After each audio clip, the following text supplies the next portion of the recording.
कभी सोचा है एक बच्चे का दिमाग आखिर काम कैसे करता है? ये किसी पहेली से कम नहीं है ना? वो खिलौना जो आंखों के बिल्कुल सामने है, उसे बस एक चादर के नीचे छिपाते ही उनके लिए जैसे वो गायब ही हो जाता है। आखिर ऐसा होता क्यों है? आज हम इसी दिलचस्प पहेली को सुलझाएंगे और समझेंगे कि बच्चों की सोचने की दुनिया हमारी दुनिया से कितनी ज्यादा अलग है। ये एक ऐसा पल है जो हम सब ने कभी न कभी देखा ही होगा। लुका छिपी के खेल में चेहरा छिपाते ही बच्चे को लगता है कि आप सच में गायब हो गए, या चादर के नीचे छिपाया हुआ खिलौना उनके लिए जैसे दुनिया में है ही नहीं। ये कोई नादानी नहीं है, बल्कि उनके दिमाग के विकास का एक बहुत ही दिलचस्प पड़ाव है। और इस पूरी पहेली को सुलझाने की चाबी जीन पियाजे के इस एक कमाल के आइडिया में छिपी है।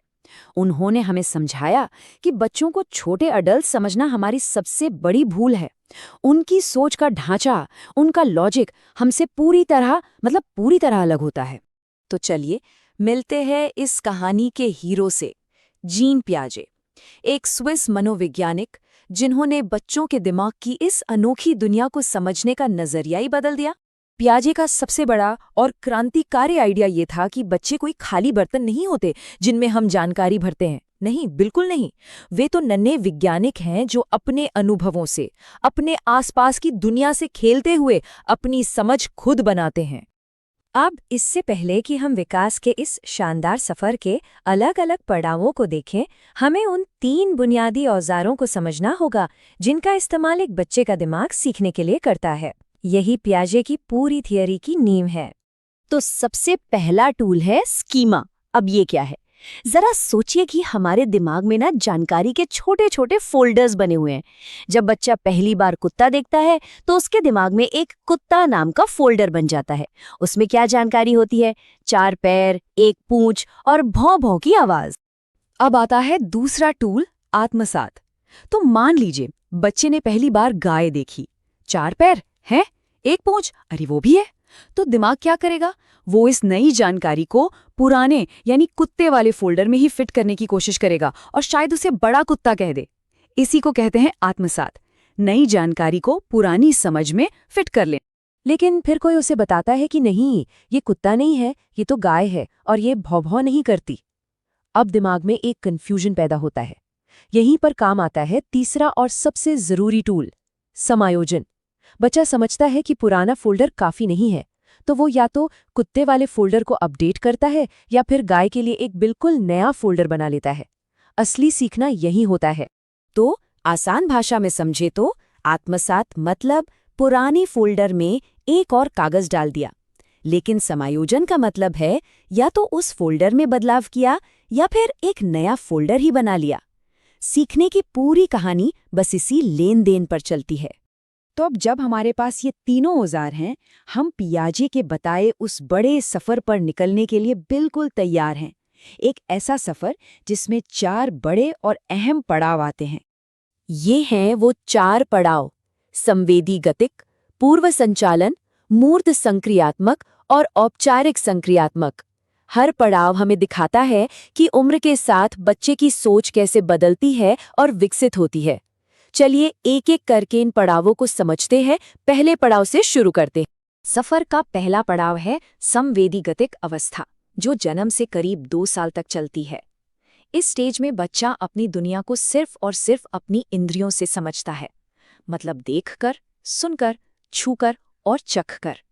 जो चीज वो महसूस कर सकते हैं, बस वही उनके लिए सच। और इसी स्टेज में वो एक बहुत बड़ी चीज सीखते हैं, वस्तु स्थायित्व। याद है वो लुका छिपी वाला सवाल जो हमने शुरू में उठाया था? बिल्कुल वही। शुरू में बच्चे के लिए आंखों से ओझल का मतलब होता है दुनिया से ही ओझल। लेकिन इस स्टेज के खत्म होते होते वो ये कमाल की बात सीख जाते हैं कि चीजें तब भी मौजूद रहती हैं जब वे दिखाई न दें। ये उनकी सोच का पहला बड़ा मील का पत्थर है। अब आता है दूसरा पड़ाव, पूर्व संचालन अवस्था, जो चलती है 2 से 7 साल की उम्र तक। इस दौर में भाषा और कल्पना की एक नई दुनिया तो खुल जाती है, लेकिन उनकी सोच में अभी भी लॉजिक यानी तर्क की कमी होती है। और इस स्टेज की सबसे बड़ी पहचान है अहं केंद्रितता। अब इसका मतलब स्वार्थी होना बिल्कुल नहीं है। इसका सीधा सा मतलब है कि बच्चा दुनिया को सिर्फ और सिर्फ अपने नजरिए से ही देख पाता है। उसके लिए ये समझना बहुत मुश्किल होता है कि सामने वाले का देखने का नजरिया अलग हो सकता है। अब हम आ गए हैं तीसरे पड़ाव पर, मूर्त संक्रियात्मक अवस्था, 7 से 11 साल तक। यहाँ बच्चे की सोच में एक जबरदस्त मोड़ आता है। वो लॉजिक का इस्तेमाल करना शुरू कर देते हैं, पर एक शर्त है, लॉजिक सिर्फ उन चीजों पर काम करता है जिन्हें वो देख सकते हैं और छू सकते हैं। इसे एक क्लासिक उदाहरण से समझते हैं, ठीक है? अगर एक चौड़े ग्लास का पानी एक लंबे पतले गिलास में डाल दिया जाए तो किसमें पानी ज्यादा होगा? एक छोटा बच्चा क्या कहेगा? जाहिर है वो लंबे ग्लास की तरफ इशारा करेगा क्योंकि उसे पानी का लेवल ऊंचा दिख रहा है। लेकिन इस स्टेज में बच्चा संरक्षण का कॉन्सेप्ट समझने लगता है। वो जान जाता है कि अरे, बर्तन का आकार बदलने से पानी की मात्रा थोड़ी बदलती है, पानी तो उतना ही है। ये लॉजिकल सोच में एक बहुत बहुत बड़ी छलांग है जो आगे चलकर गणित और विज्ञान को समझने में मदद करती है। और अब हम पहुंचते हैं अपने सफर के आखिरी पड़ाव पर, औपचारिक संक्रियात्मक अवस्था, जो 11 साल की उम्र से शुरू होती है। ये वो दौर है जब सोच सिर्फ देखी दिखाई चीजों तक सीमित नहीं रहती, बल्कि एब्स्ट्रैक्ट यानी अमूर्त हो जाती है। तो इस पड़ाव का सबसे बड़ा बदलाव क्या है? अमूर्त चिंतन। मतलब अब एक किशोर सिर्फ जो है उसके बारे में नहीं सोचता, बल्कि जो हो सकता है उसके बारे में भी सोच सकता है। वो संभावनाओं पर बहस कर सकता है, न्याय, प्यार, सही गलत जैसे गहरे आइडियाज को समझने लगता है। तो ठीक है, हमने ये पूरा सफर तो देख लिया, पर इस सब का मतलब क्या है? पियाजे की ये थ्योरी सिर्फ साइकोलॉजी की किताबों के लिए नहीं बनी है। इसका हमारी पढ़ाई लिखाई, हमारी शिक्षा व्यवस्था पर बहुत ही गहरा असर पड़ा है। आज हम जो चाइल्ड सेंटर्ड लर्निंग की बात करते हैं ना, उसकी जड़ें पियाजे के काम में ही हैं।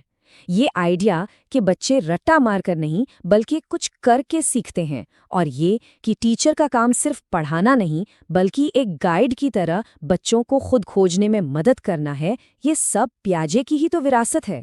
और पियाजे का ये एक कथन उनके पूरे सिद्धांत का सार बता देता है। वो कहते थे कि शिक्षा का असली मकसद सिर्फ पुरानी पीढ़ी के बातों को दोहराना नहीं है, बल्कि ऐसे लोग तैयार करना है जो कुछ नया कर सके, नई खोज कर सकें और दुनिया की समस्याओं के नए समाधान ढूंढ सकें। तो आखिर में एक सवाल हमारे लिए है, आज की दुनिया में जहाँ क्रिएटिविटी और प्रॉब्लम सॉल्विंग की इतनी ज्यादा जरूरत है, पियाजे के सिद्धांत पहले से कहीं ज्यादा जरूरी हो गए हैं। सोचने वाली बात यह है कि हम उनकी इन सीखों को आज की शिक्षा में और बेहतर तरीके से कैसे